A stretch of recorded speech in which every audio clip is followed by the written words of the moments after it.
I learned the true cost of family the day I turned my childhood into a hotel. It wasn't a decision. It was a confession. A quiet one, typed into an app at midnight while my son slept in the next room and the house hummed like it was holding its breath.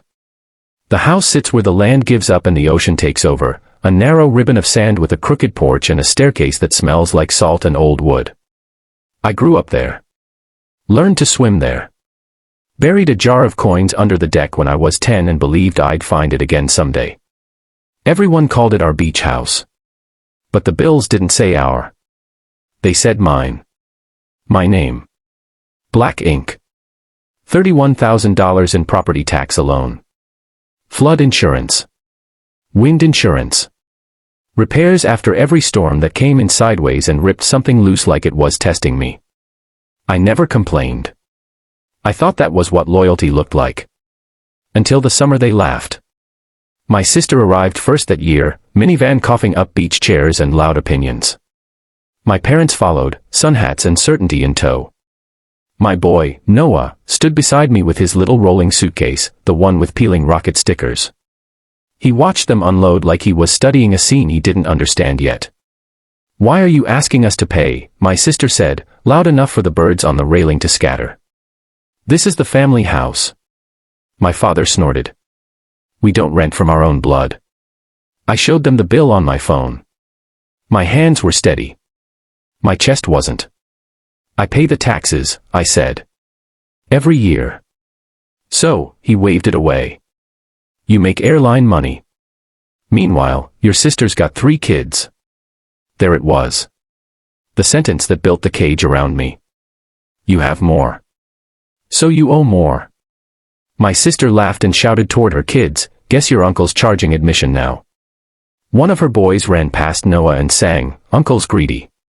Uncle's greedy." Noah didn't laugh.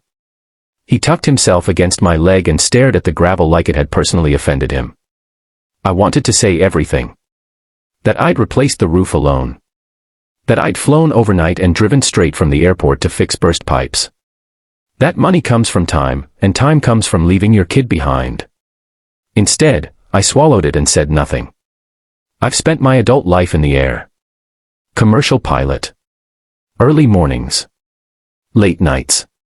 My wife, Lila, teaches 4th grade. Our son builds tiny airports out of Lego and names every plane.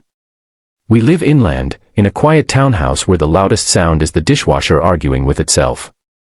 The beach house is different. It's a memory with walls. My grandmother left it to me. Only me. Her letter was short.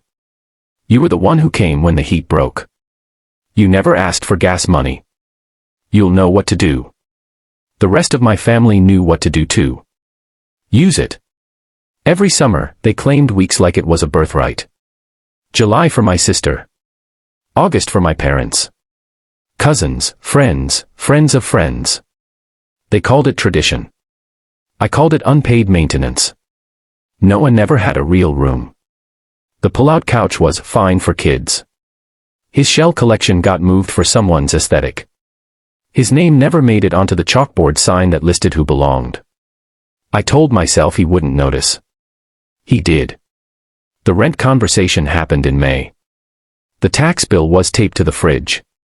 My father cracked a beer. My sister whistled at the number. Pilot money really hits different. "I'm gone half the month," I said. "It doesn't print itself." "You chose that job," my dad replied. "You've always been selfish with time." Selfish. The word slid across the table and settled in my son's lap. "I can't do this for free anymore," I said.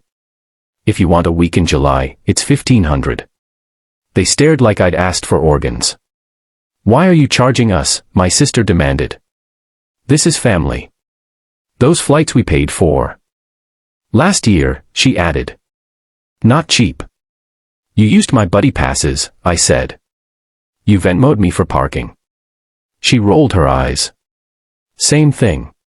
That night, Noah asked if we were poor. Because he heard his aunt say I wasn't as rich as I pretended to be. Because he thought breaking the screen door last summer somehow cost us love. I sat on his bed and told him none of this was his fault. He nodded like kids do when they don't believe you but want you to stop hurting. After he fell asleep, I opened my laptop and listed the house. 4 bedrooms.